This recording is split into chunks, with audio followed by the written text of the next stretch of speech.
My name is Stephanie, and this is my first YouTube video. I've written a letter to President Obama, and I just wanted to speak my heart and my mind about an issue that's very important to me. So this is my letter to President Barack Obama. Sir, congratulations on your election to President of the United States. I believe this is the time for you, and I am confident that you will lead us in restoring our reputation as a trustworthy and powerful nation. Our nation's power must be, in no small part, measured by our collective sense of what is right and wrong, our common sense to solve the problems caused by disagreements on such matters, our sensitivity and respect for fellow citizens in the pursuit of those solutions, and perhaps most importantly, the threads of commonality that distinguish us as American and as faithful stewards of democracy. I am a proud American woman, and I am gay. I live near and work in Sacramento, California. As you know, Proposition 8, an amendment to the California Constitution to ban same-sex marriage, sadly passed on the same day you became president. I wanted so much to celebrate our historic choice for the next president of the United States, but I could not fight away the tears and the pain I felt that night long enough to feel any joy. I received a call the night before the election with a recording of a statement you made regarding your personal belief that marriage is in fact between a man and a woman. The Yes on 8 campaign used your words to hurt us. I need to believe that the context in which you made this assertion was one of political necessity. If it was not, a small part of my heart and mind can never be yours. Having said that, I see in you an ability to reshape conversations to accommodate every interest.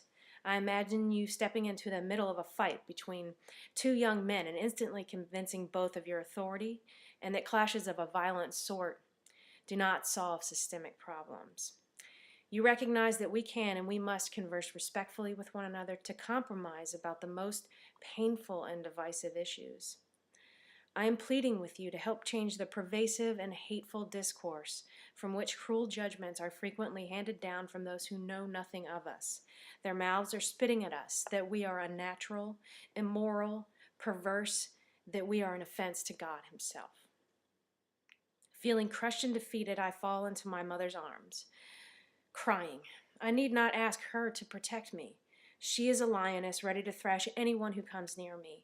She confronts for me what I cannot. As always, she is my defender. She'll strike swiftly, her blows delivering the terrible power of a mother's righteous anger. As the first to see my nature, she reassures me with a mixture of humor and acceptance that even before my character had revealed itself to her, I couldn't stand to be in ponytails and dresses. She imparts to me that she raised no immoral children. She reveals with the deepest heart sorrow that she did not always do enough to ensure our morality, and at times she contributed to its potential demise. Yet still, by every measure, my brother and I are ethical and decent people.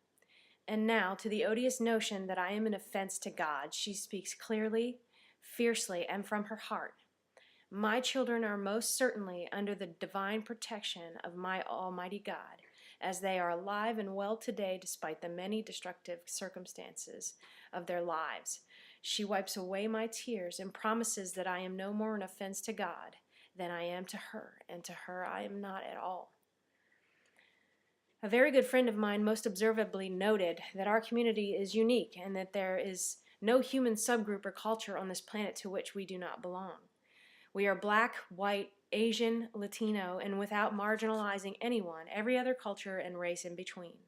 We practice secularism, atheism, existentialism, and the like. We are Buddhist, Hindu, Jewish, Muslim, and Christian. And because they deserve special mention, and because I have personal first-hand knowledge, we are indeed Mormon. We are soldiers forbidden to speak, fighting and dying in foreign lands for the freedoms of every American. We are firefighters and police officers protecting lives and earthly possessions. We are doctors saving lives, judges and attorneys protecting rights. We are educators thoughtfully and skillfully teaching our children, and caretakers kindly and humbly caring for our elderly and disabled. We are every other blue, green, and white-collar worker. We are famous and infamous.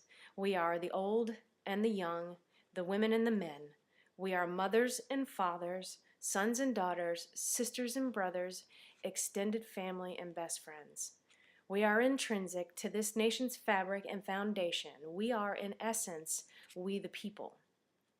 I do not understand how so many do not see this as a fight for equal rights, especially those who must have felt what I am feeling now, a gaping grief for the loss of freedom, a deficit in my spirit caused by the will of the people. I feel as if I have been convicted and punished for a crime without trial. My sentence is written in the California Constitution, a permanent ban on same-sex civil and sacred marriage. Please allow me a moment to say before continuing, this grief cuts me too sharply and is aimed internally and is all too quickly pushed back out as fury. While I practice and believe in peaceful demonstration, I work hard to respect the views and personal space of others, and I'm prepared to repudiate anything less, even at my own expense. Never, however, will I empathize with those that perpetrate violence, physical or otherwise, in the name of this cause or any other.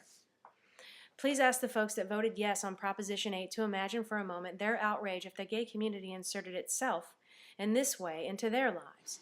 Consider the backlash if gays presumed some sort of authority with regard to determining the validity of any heterosexual union. There's no denying that Proposition 8 unequivocally blunts my right to privacy and my pursuit of happiness. I am prepared today to fight for the right to marry, but I will no longer tolerate insults and attacks on my character in that pursuit. I am still deeply angry and insulted at having my rights stripped away. My anger, though, is changing into action, and hopefully my action will serve our unique community in some small way and help strengthen its collective resolve to win back this right. President Obama, I believe that we became a better nation on November 4th having elected you, and I stand ready to follow your lead.